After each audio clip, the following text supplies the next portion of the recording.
حضرت صلی اللہ علیہ وآلہ وسلم پر وحی کا ابتدائی دور اچھے سچے پاکیزہ خوابوں سے شروع ہوا۔ آپ خواب میں جو کچھ دیکھتے وہ صبح کی روشنی کی طرح صحیح اور سچا ثابت ہوتا۔ پھر من جانب قدرت آپ تنہائی پسند ہو گئے اور آپ نے غار حرا میں خلوت نشینی اختیار فرمائی اور کئی دن اور رات وہاں مسلسل عبادت اور یاد الہی و ذکر میں مشغول رہنے لگے۔ جب تک گھر آنے کو دل نہ چاہتا توشہ ہمراہ لیے ہوئے وہاں رہتے۔ توشہ ختم ہونے پر ہی اہلیہ محترمہ حضرت خدیجہ رضی اللہ تعالی عنہا کے پاس تشریف لاتے اور کچھ توشہ ہمراہ لے کر پھر وہاں جا کر خلوت گزین ہو جاتے۔ یہی طریقہ جاری رہا یہاں تک کہ آپ پر حق منکشف ہو گیا اور آپ غار حرا ہی میں قیام پذیر تھے کہ اچانک حضرت جبرائیل علیہ السلام آپ کے پاس حاضر ہوئے اور کہنے لگے کہ اے محمد پڑھو۔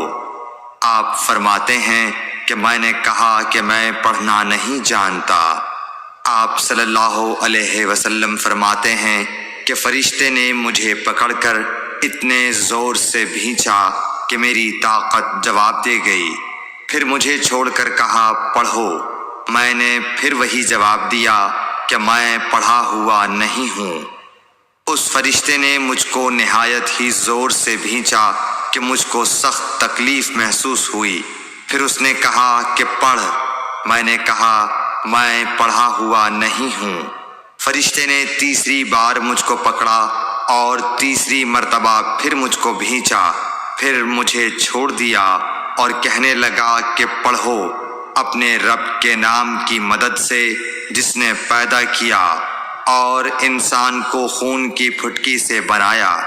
پڑھو اور آپ کا رب بہت ہی مہربانیاں کرنے والا ہے۔ بس یہی آیتیں آپ حضرت جبرائیل علیہ السلام سے سن کر اس حال میں غار حرا سے واپس ہوئے کہ آپ کا دل اس انوکھے واقعے سے کانپ رہا تھا۔ آپ حضرت خدیجہ کے ہاں تشریف لائے اور فرمایا کہ مجھے کمبل اوڑھا دو، مجھے کمبل اوڑھا دو۔ لوگوں نے آپ کو کمبل اوڑھا دیا۔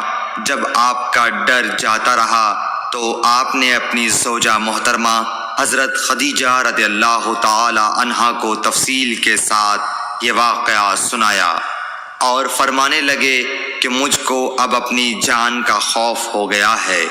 آپ کی اہلیہ محترمہ حضرت خدیجہ رضی اللہ تعالی عنہا نے آپ کی ڈھارس بندھائی اور کہا کہ آپ کا خیال صحیح نہیں ہے۔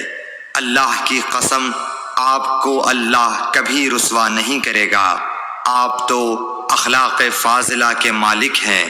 آپ تو کنبہ پرور ہیں، بے کسوں کا بوجھ اپنے سر پر رکھتے ہیں، مفلسوں کے لیے آپ کماتے ہیں، مہمان نوازی میں آپ بے مثال ہیں اور مشکل وقت میں آپ امر حق کا ساتھ دیتے ہیں۔ ایسے اوصاف حسنہ والا انسان یوں بے وقت ذلت و خواری کی موت نہیں پا سکتا۔ پھر مزید تسلی کے لیے حضرت خدیجہ رضی اللہ تعالی عنہا آپ کو ورقہ بن نوفل کے پاس لے گئیں جو ان کے چچا زاد بھائی تھے اور زمانہ جاہلیت میں نصرانی مذہب اختیار کر چکے تھے اور عبرانی زبان کے کاتب تھے۔ چنانچہ انجیل کو بھی حسب منشائے خداوندی عبرانی زبان میں لکھا کرتے تھے۔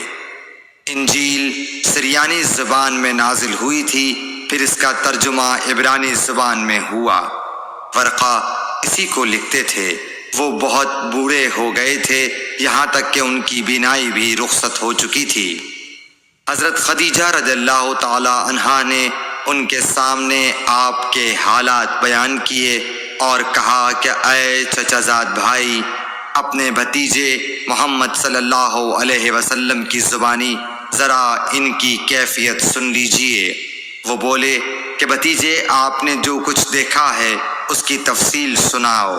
چنانچہ آپ صلی اللہ علیہ وآلہ وسلم نے از اول تا آخر پورا واقعہ سنایا، جسے سن کر ورقہ بے اختیار ہو کر بول اٹھے کہ یہ تو وہی ناموس معزز رازدان فرشتہ ہے جسے اللہ نے حضرت موسیٰ علیہ السلام پر وحی دے کر بھیجا تھا۔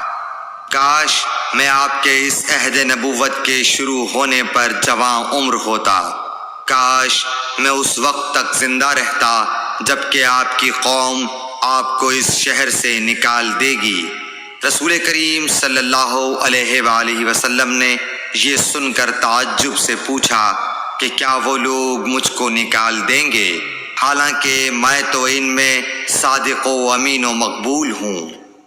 ورقہ بولا، ہاں یہ سب کچھ سچ ہے، مگر جو شخص بھی آپ کی طرح امر حق لے کر آیا لوگ اس کے دشمن ہی ہو گئے ہیں۔ اگر مجھے آپ کی نبوت کا وہ زمانہ مل جائے تو میں آپ کی پوری مدد کروں گا، مگر ورقہ کچھ دنوں کے بعد انتقال کر گئے، پھر کچھ عرصے تک وحی کی آمد موقوف رہی۔ صحیح بخاری حدیث نمبر 3۔